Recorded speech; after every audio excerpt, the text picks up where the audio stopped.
Hi everyone, I'm Jim, and welcome to the review of Transit of Venus, the fourth studio album by the band 3 Days Grace.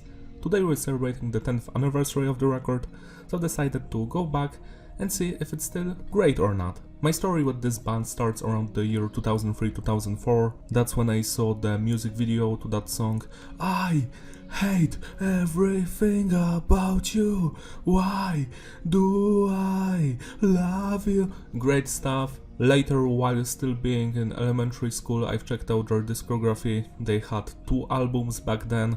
I've enjoyed them both, and I've been a fan ever since. The producer for this record is Dan Gilmore, and it's the final release with the founding member, the vocalist and the guitarist, Adam Gontier. It's sad, but I hope that someday he will reunite with the boys. It would be great. The production is tight, everything sounds clean and punchy, message is diverse, songs are about various topics ranging from relationships, substance abuse, to motivating yourself to be a better person, stuff like that. The structure of the songs is your typical pop structure, intro, verse, chorus, bridge, chorus, nothing fancy. And the first song, Sign of the Times, is an actually great opener. I love its vibe, it's more monumental and epic.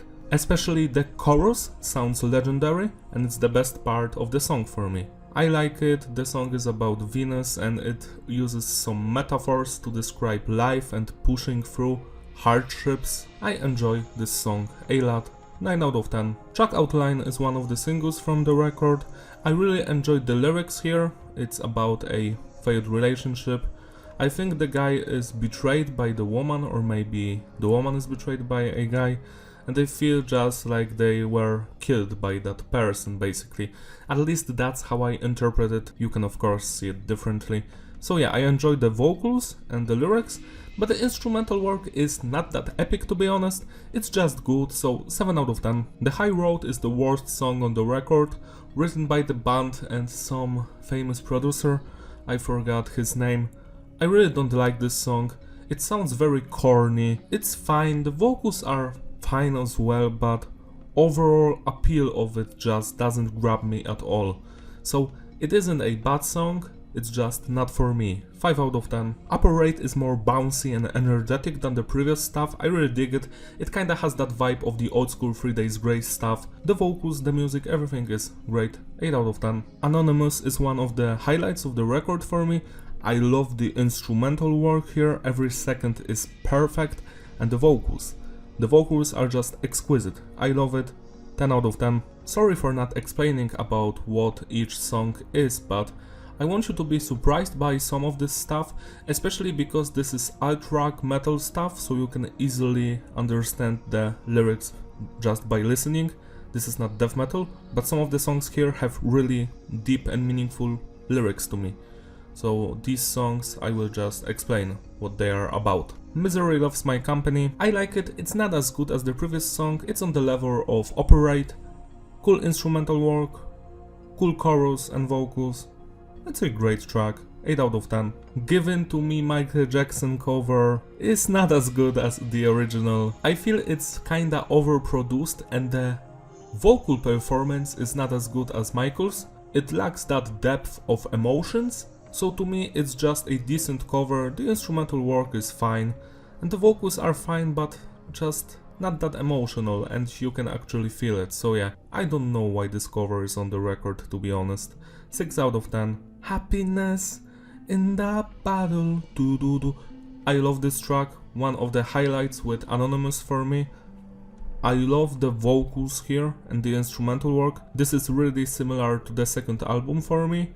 Lyrics are about alcohol addiction, but you can still relate if you're addicted to other things, so yeah, I love it, 10 out of 10. Give Me a Reason is one of the best songs here. The instrumental work is very emotional and touching, so are the vocals.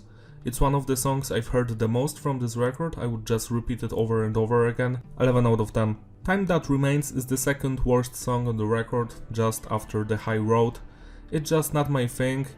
It's more acoustic and positive. It's supposed to be nostalgic, but it isn't for me. It's just average. 5 out of 10. Expectations is a song about a young girl who wants to become a beauty queen and she fails, so it's about expectations, to keep them at the lowest so you're not going to get disappointed by other people and basically anything. I like the concept of it, the instrumental work, really good, so are the lyrics and vocals, great song, 8 out of 10. Broken Glass is similar to the previous song, but it's more melodic. I like it, but it's not as good. I would give it 7 out of 10. And the final track, Unbreakable Heart, is the best song on this record for me. I just love the lyrics here, the emotions and the vocals, and the whole instrumental work. The reason why I consider this song a legendary track is the pre-chorus. It's amazing, it grabs my heart every single time. The song is basically about people that trying to put you down for no reason. They just stab you in the back, talk shit about you. If you can relate, you know what I'm talking about. This is some serious shit and I can easily relate. That's why I enjoy this song the most from them all. Because on its own, it's a great song. But with the lyrics and the vocal melodies, it's even better. 11 out of 10. To sum it all up, the consistency is various and the flow is fitting. Some of the songs I would skip, like The High Road, the Michael Jackson cover, or just Time That Remains, but the rest I enjoy every single time. Replayability, yeah, it's a great album. I'm actually surprised that it's a banger because I haven't been listening to it for a few years, so going back to it, I didn't know what to expect, because I did not remember most of the songs. I was like, yeah, this might be bad, but it turned out to be amazing. I will be going back to songs like Unbreakable Heart, Give Me a Reason, Anonymous and Happiness a lot. As you may know, I'm more into death metal, nu metal and deathcore stuff, but this is just amazing music. So celebrate the anniversary by listening to it with me today, it deserves some love. That's all, thank you for watching, don't forget to like and subscribe, and I will see you in my next review. Bye!